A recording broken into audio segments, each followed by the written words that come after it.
예, 방금 소개받은 한국외대 법전원의 조정현입니다. 이렇게 귀한 중요한 자리 마련해 주신 우리 최재형 의원님과 또 후원해 주신 주관해 주시는 북한인권 정보센터 측에 감사의 인사를 말씀 올려드립니다. 정말 중요한 시기인 것 같습니다. 그 탈북자 혹은 북한 이탈 주민을 줄여서 탈북민 문제는 한 10수년 전부터 계속 제기가 되어 왔습니다만 최근에 이제 아시다시피 국경 공세로 인해서 그렇게 문제가 크게 부각되지 않고 국내에 정착하는 북한 이탈 주민의 수도 매우 작아지면서 약간 관심에서 멀어졌던 그러한 느낌이 있습니다. 그런데 아시다시피 이미 여러 번 언급하셨다시피 약 2,000명 정도의 강제 북송이 예상되는 탈북자들이 지금 북한과 중국의 접경 지역에서 구금되어 있는 것으로 확인이 되고 조만간 강제 북송될 수 있다는 우려가 제기가 되고 있습니다. 이미 여러 번 논의된 적도 이전에 있기 때문에 많이들 아시겠지만 중국은 자유롭게 그러한 행동들을 할 수 있는 위치에 있지 않습니다. 제가 시간이 아주 많지 않은 것 같아서 간략하게 가급적 설명을 드리겠습니다. 먼저 중국은 자신이 자발적으로 구속받겠다고 가입한 다양한 국제 인권 조약의 구속을 받고 있습니다. 또한 그 인권 조약의 많은 내용들은 이미 국제 관습법화돼서 또 다른 형태로 중국 당국을 구속을 하고 있습니다. 중국이 가입한 다양한 국제인권 조약은 난민지위협약을 비롯해서 고문방지협약, 인종차별철폐협약, 여성차별철폐협약, 그리고 또 방금 중국에서 이제 강제로 분리된 아동 문제도 있는 아동 권리 협약, 그러한 또 사회권 규약까지도 당사국입니다. 재밌게도 이 5개 중국이 당사국인 국제인권 조약의 모니터링 커미티에서는 그 이행 감독 기구에서는 모두 이미 탈북자 강제 북송에 대해서 중국이 관련 국제인권 조약상 의무를 위반하고 있다 지적한 바가 있었습니다. 그중 대표적인 난민 지위 협약과 관련된 내용을 말씀을 드리면 이미 다 아시는 제33조의 강제 송환 금지 원칙이 규정되어 있고요. 여기서 중요한 것은 난민 지위를 이미 인정받은 사람들한테만 이 원칙이 적용되는 것이 아니고 난민 인정을 받을 가능성이 조금이라도 있는, 즉 난민이 아닐 가능성이 100% 확실하지 않은 사람들한테는 이 원칙이 다 적용될 수 있다는 점입니다. 여러 서구나 여러 다양한 다른 나라에서는 일례로 탈북자들이 큰 어려움 없이 정식 협약 난민 지위를 인정받고 있고요. 이를 인정받지 못하는 경우에도 최소한 비스테이터스인 그 인도적 체류 지위 정도는 인정을 다 받고 있다는 것이 거기에 대한 하나의 증거가 될 수가 있습니다.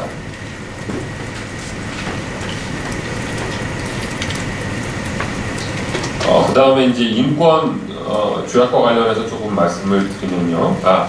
난민 조약 관련해서 두 번째 페이지입니다. 난민 조약 관련해서도 중국은 예전에 베트남 난민이나 아니면 최근에 미얀마의 소수 민족에 대해서는 그 UNHCR 국경 사무소를 통해서는 일부 난민들을 인정하고 있습니다. 하지만 북한을 탈북한 우리 북한 이탈 주민에 대해서는 단 한 번도 그 가능성을 인정한 적이 없습니다. 이것은 난민 지위협약상 제3조의 차별금지 원칙에 위반한다고 말씀드릴 수가 있습니다. 인권조약 관련해서 또 말씀을 드리면 대표적인 게 오늘도 많이 언급이 됐던 고문방지협약 제3조에 또한 명시되어 있는 강제송환금지 원칙 위반 금지가 있습니다. 고문방지협약상 강제송환금지 원칙은 난민지위협약상 강제송환금지 원칙과 비교해 볼 때 3가지 강점이 있습니다. 첫 번째로 난민인지 아닌지 여부를 고민할 필요가 없이 인간이라면 누구나 적용될 수 있는 게 강제송환금지 원칙이고요. 두 번째는 난민지위협약 제33조 2항에는 국가안보상 이유 등 예외 사유가 명시되어 있지만 고문방지협약 제3조에는 예외 사유가 전혀 등장하지가 않습니다. 세 번째는 고문금지라는 게 국제법상 어떠한 위반 행위도 금지되는 강행규범, 유스코겐스의 성격을 가지고 있기 때문에 설사 중국과 북한 간의 양자조약으로 탈북민을 강제 송환할 의무가 중국 측에 있다고 하더라도 그것보다 상위법인 고문 방지 우려가 있는 자를 강제 송환하면 안 된다는 강제 송환 금지 원칙이 관련되는 양자 조약의 송환 의무를 무효화하는 그러한 효과를 가지는 강행 규범성을 가지고 있습니다. 그렇기 때문에 난민 지위 협약이 아니라고 하더라도 고문 방지 협약상의 강제 송환 금지 원칙 이것은 매우 중요하다 이렇게 말씀드릴 수가 있습니다. 기타 비차별 원칙과 관련해서 인종차별 철폐 협약 및 여성차별 철폐 협약과 관련해서 좀 말씀드릴 수가 있겠고 인신매매 금지도 관련이 되고요. 방금 말씀드렸듯이 아동권리 협약에 의해서는 아동 난민을 특별히 보호할 스페셜 케어의 의무가 당사국에게 부과되어 있고 무엇보다도 어떤 상황에서도 the best interest of the child 그래서 아동 이익 최선의 원칙이라는 원칙하에 모든 아동과 관련되는 권리 보호가 이루어져야 된다는 원칙이 규정되어 있습니다. 여러분도 잘 아시다시피 2014년도에 유엔의 북한인권조사위원회 COI 보고서에서는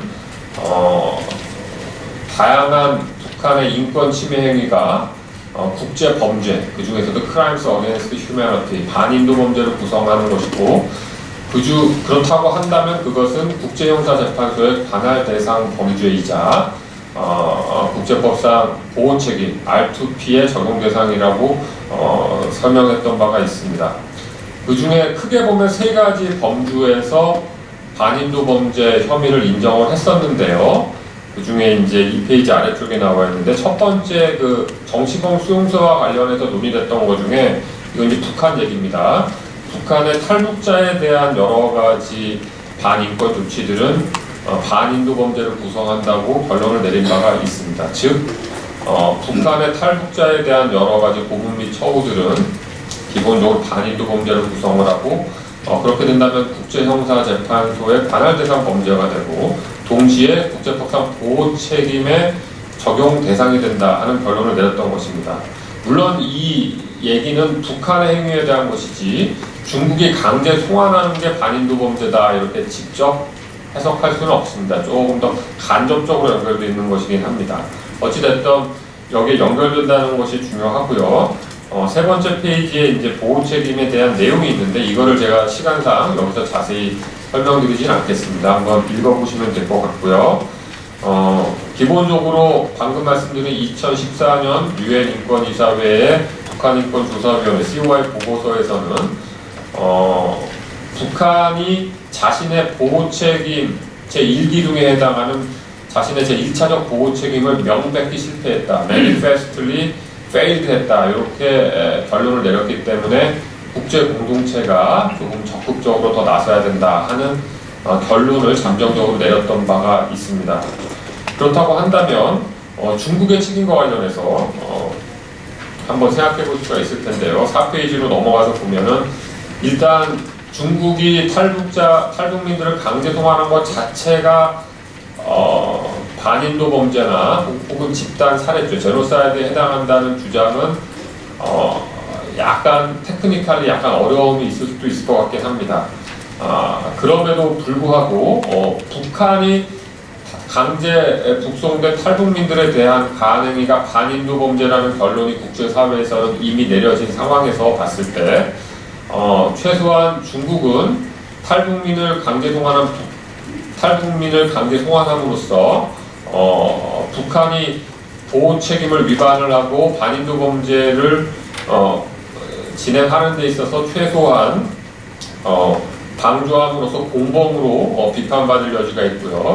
그게 아니라고 하더라도 최소한 국제공동체의 일원으로서 아까 말씀드렸다시피 유엔 인권이사회의 이사국이자 또 유엔 안전보장이사회의 이사국이기도 한 중국이기 때문에 설사 북한과 마찬가지로 공범이 아니라고 하더라도 자신의 국제공동체 일원으로서의 보호 책임 이행을 측면에서 지원을 하고 이렇게 명백히 북한이 실패했을 때는 오히려 더 적극적으로 주도적으로 나서야 된다는 보호 책임 이행 의무를 위반한 거에 대해서 충분히 책임을 우리가 얘기할 수 있을 것이라고 생각을 합니다. 구체적인 제언 간단하게 마무리를 하겠습니다. 기본적으로 통일부뿐만 아니고 또 외교부는 힘을 합쳐서 탈북민의 실태를 잘 파악을 하고 중국의 자신의 국제법상 의무 또 보호 책임 의무를 환기를 할 필요가 있을 것 같습니다. 여기 발제문에 나와 있는 바와 마찬가지로 많은 NGO들이 이미 열심히 노력을 한 결과들을 여러분은 아실 수가 있고요.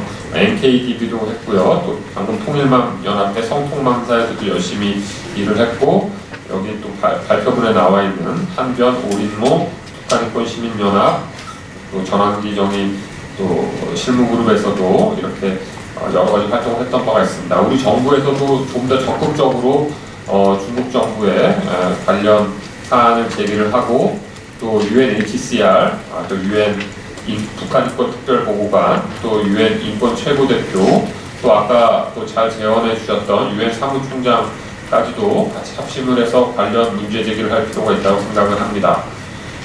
난민 협약상에는 UNHCR과 중국 당국이 협력할 의무가 있고요.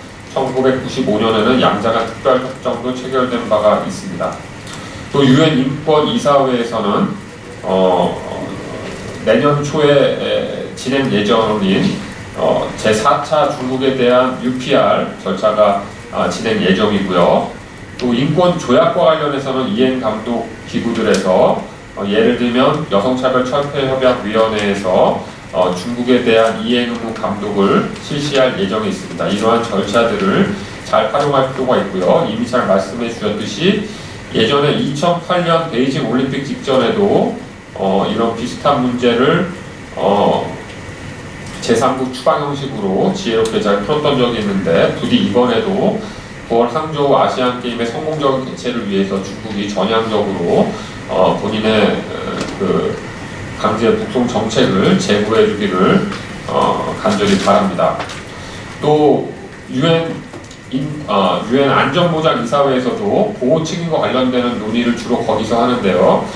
기본적으로 내년부터 우리나라가 비상임 이사국으로 또 UN 안전보장이사회에 진출할 예정이기도 하고요. 미국과 일본과 힘을 합쳐서 안보리에서도 보호 책임 차원에서의 북한 인권 문제가 다시 제기될 수 있도록 노력할 필요가 있을 것 같습니다. 아울러 러시아에서도 지금 탈북민 문제가 함께 제기가 되고 있는 이 문제에 대해서도 우리가 앞으로 계속 관심을 가지고 지켜봐야 될 것 같습니다. 이상 발표를 마치겠습니다.